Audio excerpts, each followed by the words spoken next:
It was very active and is today. During that period, in the 80s, you had two mayors of Shanghai that went on to be leaders in China, Jiang Zemin and Zhu Rongji. For almost 20 years, my wife and I delivered letters from His Holiness to the Chinese leadership. On the behalf of the Chinese, His Holiness, we implore the Chinese government to engage with the Tibetans. In a world where leaders of very different points of view meet regularly, you should know that the Chinese have refused to meet with the Dalai Lama since 1957, over 50 years. And you have to wonder what a great nation like China has to fear from a simple monk like His Holiness who preaches nonviolence.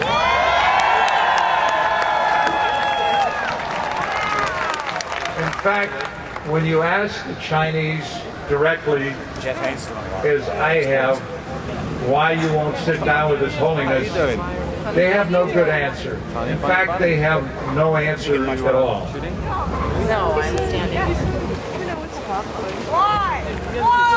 Yesterday, my wife, on the floor of the U.S. Senate, spoke at length about our discussions with the Chinese over the year.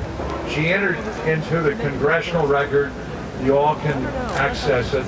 All the letters that were delivered by us from His Holiness to the Chinese leadership.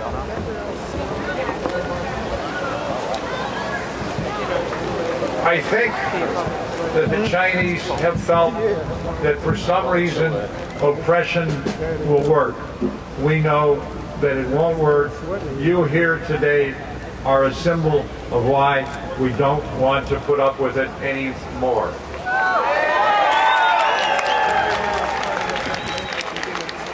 I think that this movement, for the first time, is bringing out other voices in China.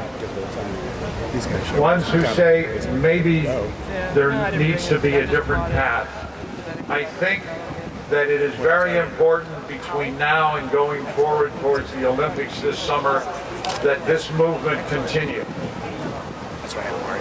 I hope that it stays nonviolent. I think that's what we all want. Certainly that's what His Holiness wants, even though our frustration level could not be higher. Last week, however, we remember the 40th anniversary of the passing of Martin Luther King. We should note that in his I Have a Dream speech, he said that we should remember not to satisfy our thirst for freedom by drinking from cups of bitterness and hatred. I am sure His Holiness would want us all to stay on that path. The Chinese must end their brutal crackdown in Tibet and stay out of, I got a last page here, got to stay out of the monasteries. We must continue to speak out and urge the Chinese to think anew. Thank you very much.